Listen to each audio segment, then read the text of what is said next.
Punjabi தாபால order பண்ணது தானே! நீங்க கண்டிப்பா செஞ்சிருக்க சான்ஸே இல்லன்னு சொல்லுவாங்க. அந்த அளவுக்கு டேஸ்ட்டு சூப்பரா இருக்கும். சமைக்க தெரியாதவங்க கூட ஈஸியா சூப்பரான டேஸ்ட்ல இந்த பச்சை பட்டாணி கிரேவி பண்ணிடலாம். சப்பாத்திக்கு அட்டகாசமா இருக்கும். இது செய்றதுக்கு 1/2 கப் அளவுக்கு காஞ்ச பட்டாணி எடுத்துருக்குறோம்.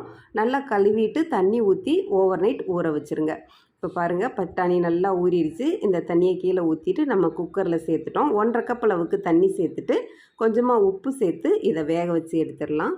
ஒரு விசில் வந்ததும் சிம்ல 10 நிமிஷம் வேக வைங்க. சூப்பரா வெந்துரும். இப்போது கடாயில எண்ணெய் சேர்த்துருக்குறோம். இது கூட கடுகு உளுந்து வெடித்ததும் ஒரு பெரிய வெங்காயம் பொடிசா கட் பண்ணி சேர்த்துருக்குறோம். நீளமாக கூட நம்ம கட் பண்ணி சேர்த்துக்கலாம். 1 டீஸ்பூன் அளவுக்கு இஞ்சி பூண்டு பேஸ்ட்டு. இந்த பச்சை வாசனை போகிற வரைக்கும் வதக்கிட்டு, இது கூட ஒரு தக்காளி நான் கட் பண்ணி சேர்த்துருக்குறேன். இதையும் நல்லா வதக்கிக்கலாம். அடுத்ததாக நம்ம மசாலாலாம் சேர்க்க போகிறோம்.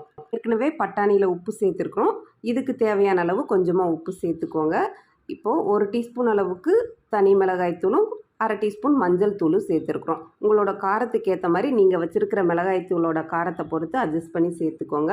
1/2 டீஸ்பூன் மல்லித்தூள், 1/2 டீஸ்பூன் கரம் மசாலா தூள், 1/4 டீஸ்பூன் சீரகத்தூள் சேர்த்துருக்குறோம். இதையும் நல்லா வதக்கி விட்டுட்டு நம்ம வேக வச்சு எடுத்து வச்சுருக்கிற பட்டாணியை இது கூட சேர்த்துடலாம். இதை நல்லா மிக்ஸ் பண்ணிவிட்டு உங்களுக்கு தேவையான அளவு தண்ணி சேர்த்துக்கோங்க. நான் 1/4 கப்பில் இருந்து 1/2 கப் அளவுக்கு சேர்த்துக்கலாம். நான் 1/4 கப் கொஞ்சம் கூட சேர்த்துருக்குறேன்.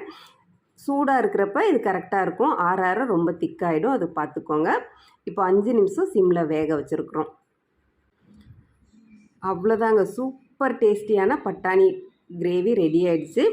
இது கூட நம்ம டேஸ்ட்டுக்காக 1 டீஸ்பூன் அளவுக்கு சாட் மசாலா பொடி சேர்க்குறோம். சப்பாத்திக்கு சாப்பிட்றப்ப இது ரொம்ப நல்லாயிருக்கும்.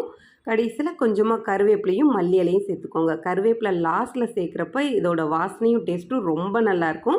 இதை நம்ம மிக்ஸ் பண்ணிடலாம். அவ்வளோதான், சமைக்கவே தெரியாதவங்க கூட ரொம்ப ஈஸியாக பண்ணலாம். டேஸ்ட்டும் சூப்பராக வரும். கண்டிப்பாக ட்ரை பண்ணுங்கள். நம்ம சும்மாவே பவுலில் எடுத்து வச்சு சாப்பிட்லாம். அந்தளவுக்கு டேஸ்ட்டு சூப்பராக இருக்கும். இதே மாதிரி ட்ரை பண்ணிவிட்டு உங்களோட கமெண்ட்ஸை மறக்காமல் ஷேர் பண்ணுங்கள்.